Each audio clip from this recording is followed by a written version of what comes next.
আশঙ্কা করা হচ্ছে বাংলাদেশের দিকেও বড় কোনো ভূমিকম্প হবে, এটা আশঙ্কা করা হচ্ছে। এবং ভূমিকম্প প্রবণ এলাকাগুলোর মধ্যে সিলেটও আছে। আপনাদের সিলেট, চট্টগ্রাম, এই বার্মার এই রুট আছে, এদিকে রংপুর, ঢাকা তো এগুলো তো আছেই। এবং সবচেয়ে বেশি ক্ষতির মধ্যে পড়তে পারে ঢাকা শহর। আল্লাহ না করুক, আল্লাহ না করুক তো দোয়া করছে, কিন্তু পাপ তো ঠিকই করছে। আল্লাহ না করুক যদি এরকম 5 থেকে 6 মাত্রাটা কোনো ভূমিকম্প হয়েছে যার উৎপত্তি স্থল বাংলাদেশের কাছাকাছি, তাহলে দেখবেন আল্লাহ না করুক লক্ষ লক্ষ মানুষ মারা যাবে। নাউজুবিল্লাহ। আল্লাহ আমাদেরকে হেফাজত করুক, আল্লাহ আমাদেরকে বাঁচাক। পৃথিবীর ইতিহাসে প্রথম কোন কমকে ধ্বংস করা হয়েছে ভূমিকম্প দিয়ে? শুআয়ব আলাইহিস সালামের কমে মাদিয়ানকে। কিভাবে? আল্লাহ পাক মেঘ দিয়েছেন, কালো মেঘ। তারা মনে করেছে খুব বৃষ্টি হবে, তারা সবাই এক জায়গায় জড়ো হয়েছিল। তার আগে প্রায় 40 দিন পর্যন্ত বৃষ্টি নাই, খুব খরা, ফসল ফলছে না, দুর্ভিক্ষ হচ্ছে। যে মাপে কম দিলে দুর্ভিক্ষ হয়, দুর্ভিক্ষ হচ্ছে, কোনো ফসল ফলে না। তখন একদিন আল্লাহ পাক দিলেন কি, এই যে কালো মেঘ। সবাই মনে করলো হ্যাঁ এবার বৃষ্টি হবে, এবার বৃষ্টি হবে, সবাই চলো, খুশি, সবাই খুব উৎফুল্ল। সবাই মিলে জড়ো হলো একটা জায়গায় যেখানে কালো মেঘ জমেছিল। আল্লাহ পাক ওই পুরো জায়গাটাকে ভূমিকম্প দিয়ে ধসিয়ে দিলেন মাটির মধ্যে। সর্বপ্রথম আল্লাহ পাক ভূমিকম্প দিয়ে ধ্বংস করলেন শুআয়ব আলাইহিস সালামের কওমকে 4টা অপরাধের কারণে। 1, তারা শিরকের পাপে লিপ্ত ছিল। 2, তারা কুফরির পাপে লিপ্ত ছিল। 3, তারা মাপে কম দিত। আর 4, তারা অন্যের সম্পদ অন্যায়ভাবে গ্রাস করে আত্মসাৎ করে ফেলত। এই 4টা পাপ আমাদের মধ্যে আছে কিনা ভাই? আছে কিনা? এখন নবী সাল্লাল্লাহু আলাইহি ওয়াসাল্লাম আমাদেরকে সতর্ক করছেন, হে আমার উম্মত, তোমাদেরকে আল্লাহ মাফ করে দিবেন তোমরা যদি শিরকের পাপ না করো, কুফরি না করো।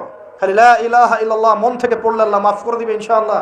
5 ওয়াক্ত নামাজ ঠিক করে পড়ো, যাকাত দাও, রমজানের সওম রাখো, আমিরের আনুগত্য করো, একে অপরের প্রতি মহব্বত রাখো, ইনশাআল্লাহ আল্লাহ তোমাদেরকে মাফ করে দিবেন।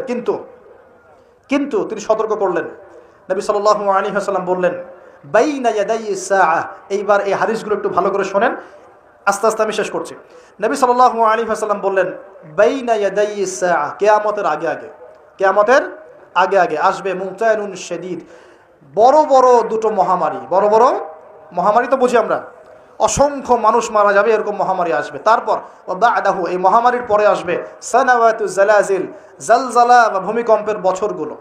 জালজালা বা ভূমিকম্পের বছরগুলো, বছর নয়, বছরগুলো, মানে বছর ধরে সিরিজ ভূমিকম্প হবে বিশ্বের মধ্যে। বলেন নাউজুবিল্লাহ। এই পর্যন্ত কি পৃথিবীতে কখনো সিরিজ ভূমিকম্প হয়েছে বছরের পর বছর ধরে? এখনো হয়েছে কি? হয় নাই। আর হাদিসগুলো মেলাবেন। নবীজি বলছেন বাইনা ইয়াদাইস সাআ, কিয়ামতের আগে আগে মুতায়নুন শাদীদ, মহামারী ছড়াবে, প্রচণ্ড বড় মহামারী। পৃথিবীতে যত মহামারী হয়েছে এগুলোর ইতিহাস ঘাটলে দেখা যাবে না কোন মহামারী কত বড় ছিল। সাম্প্রতিক মহামারী অনেক বড় ছিল। সাম্প্রতিক যে মহামারী চলে গেল, এটা পৃথিবীর অন্যতম বড় একটা মহামারী। আমি বলতে পারবো না যে এটাই সেই মহামারী যার কথা নবীজি বলছেন হাদিসে, এমনটা আমি বলতে পারবো না, কেউই বলতে পারবে না। কিন্তু হতেও তো পারে, পারে না? হতে পারে। তবে নবীজি স্পষ্ট বলছেন বাদাহু, মহামারীর পরে আসবে সানাওয়াতু জালাজিল, জালজালার বছরগুলো, সিরিজ ভূমিকম্প হবে বছর জুড়ে। বলি নাউজুবিল্লাহ। কেন হবে? নবীজি বলছেন লা তাকুমুস সাআ, কিয়ামত হবে না হাত্তা ইউকবাদাল ইলম, যতক্ষণ পর্যন্ত না জ্ঞান উঠে যায়। এখন জ্ঞান উঠে যাচ্ছে না, কোরআন সুন্নাহর জ্ঞানকে মানুষ পরোয়াই করে না। মানুষ এখন বস্তুবাদী জ্ঞানকে বেশি প্রাধান্য দেয়, কোরআন সুন্নাহর জ্ঞানকে খুব কম মানুষই প্রাধান্য দিচ্ছে। বেশিরভাগ মানুষ বস্তুবাদী শিক্ষাকে প্রাধান্য দেয়। ইউকবাদুল ইলম, জ্ঞানকে কবজ করে নেওয়া হবে। নবীজি বলছেন এরপর কি হবে?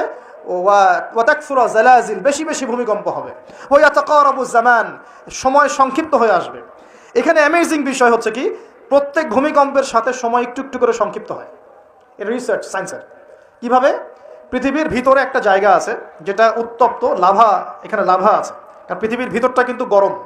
উপরেরটা আমরা যদিও দেখি এরকম শিলা, পাহাড় ইত্যাদি, পৃথিবীর ভিতরে কিন্তু আছে লাভা, যেটা সবাই মোটামুটি জানেন। এর ভিতরে একটা জায়গা আছে, ইনার কোর বলে জায়গাটাকে, একদম ভিতরে। এখনকার সাম্প্রতিক গবেষণা বলছে যে ভূমিকম্পগুলোর প্রভাবে, পৃথিবীতে যত ভূমিকম্প হয়েছে এর প্রভাবে ইনার কোর আগে যেদিকে ঘুরতো এখন উল্টা দিকে ঘোরা শুরু করেছে। নাউজুবিল্লাহ।